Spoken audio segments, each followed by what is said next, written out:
Yeah, welcome back everybody. Got the results of that reverse dipping on the canopy of this old K. Got the decals on. I put a little bit of an oil wash on today as well, so it's slowly getting there. A bit of a drama breaking up decals and a few things like that, but I'm just waiting for the oil wash to dry off and then I can start put some pastel washes, or I'll do some weathering to sort of post shade. Raised panel lines is one thing I want to do, to show you guys how to go about doing that, just to add a little bit of depth so people can't be put off some of these old kits. But the reverse dipping of the canopies, I'll get that to focus on that.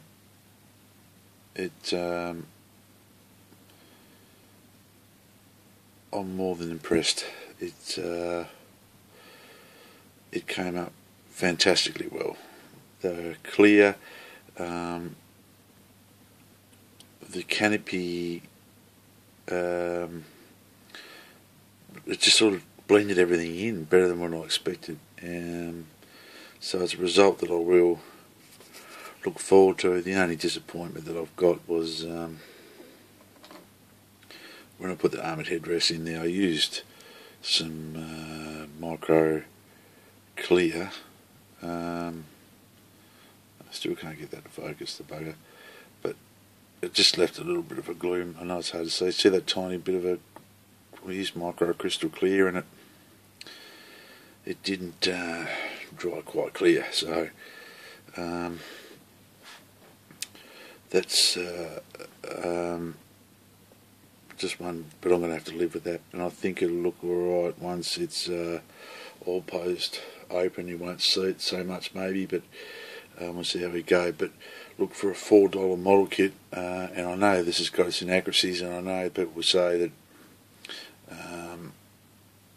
that it's, it's an old kit, etc., etc. I've had a ball building it, and I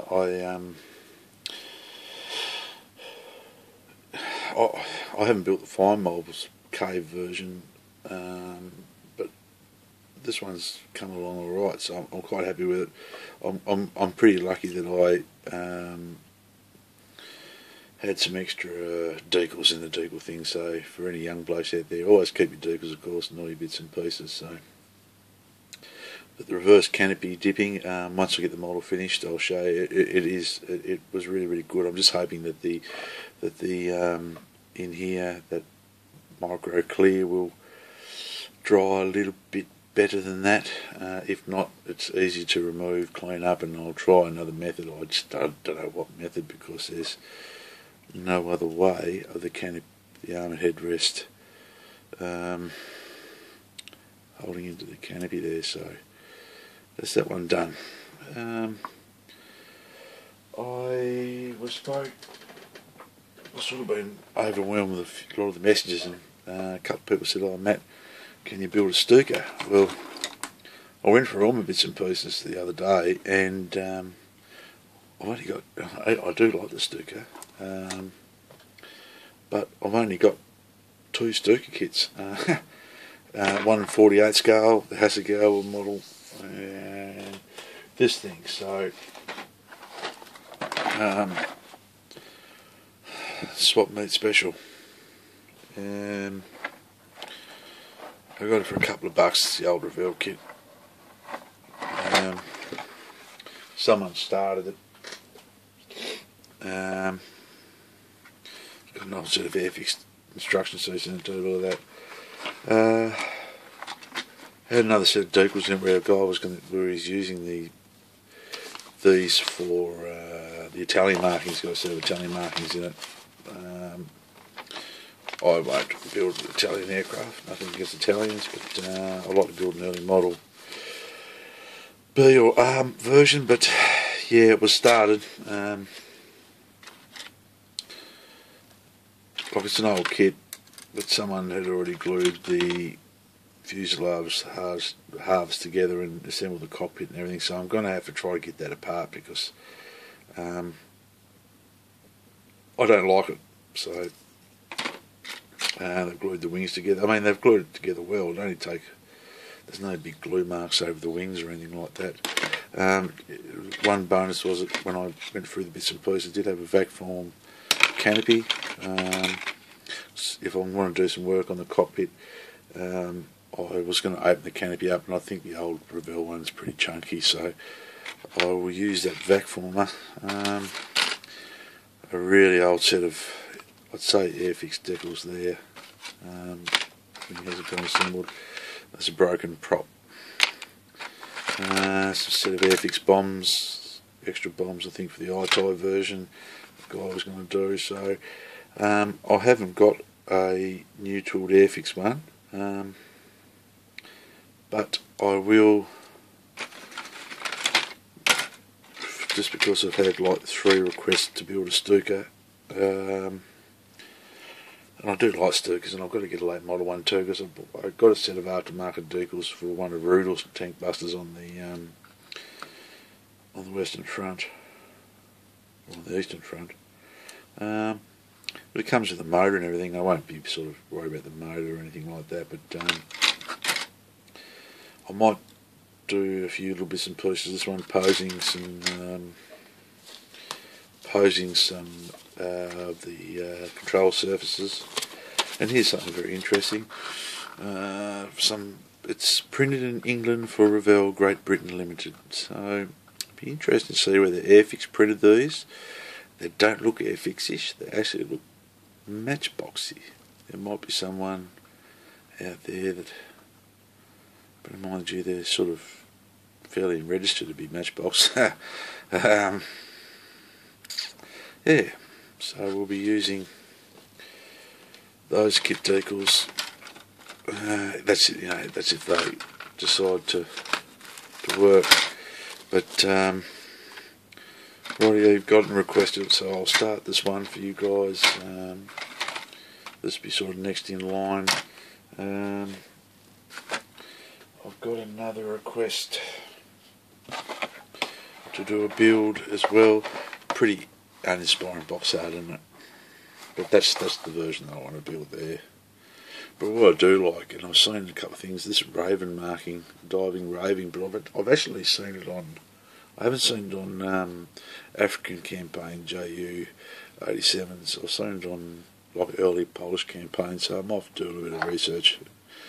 Yeah, that's what it goes. But I've also been asked to stay on the German theme. A couple of people wanted me to have a look at the Airfix new mould, been out for a while. So I've had this one in the stash, so I will be pulling this one out in the near future. And look, there's probably been inbox reviews done, build. I'm not going to do anything like that, but we'll certainly get that for a build too, for an answer. I've never built a African like desert camo on an aeroplane before, so it's going to be interesting to try to get some sort of, if I can, which would probably look nicer, is some different sort of modulation like these in panel lines and some bit of bleaching and stuff in the paintwork. So that one is going to be on the cards as well.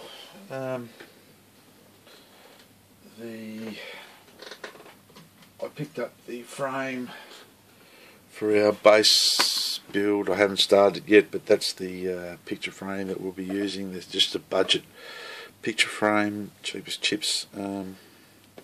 So I'll be using that and a few other bits and pieces to build a base for the Apache. I'm just waiting to get some Humbrol paint so I can sort of paint a concretey sort of colour. I found some references for where the helicopters are in Israel and stuff, so it's just virtually a concrete sort of pad in blocks, so we'll be making something up for that. I I don't know if any of you guys would be interested in like any rigging and stuff. I know a guy was on the Instant Tip page was having trouble getting his canopies to glue down. I'll show you something like that very shortly as well. I sort of put all my canopies on last, and I'll use PVA glue, and if there's any gaps around I'll sort of thin it down a little bit and then like paint it in because it levels out quite well. Or you can put some of that long life floor polish into a little, decant it somewhere and let it thicken up a little bit, and that will actually brush into and fill gaps up. And you can colour it with acrylic paint. Apart from that, we did the little video before on the little photo etching tool. Come up with a sort of a name that we're after with that, so I think I'm going to call it Dust Bend. It's nice and robust, isn't it? So we're going to call it Dust Bend. So I'm going to write on it before I send a few away.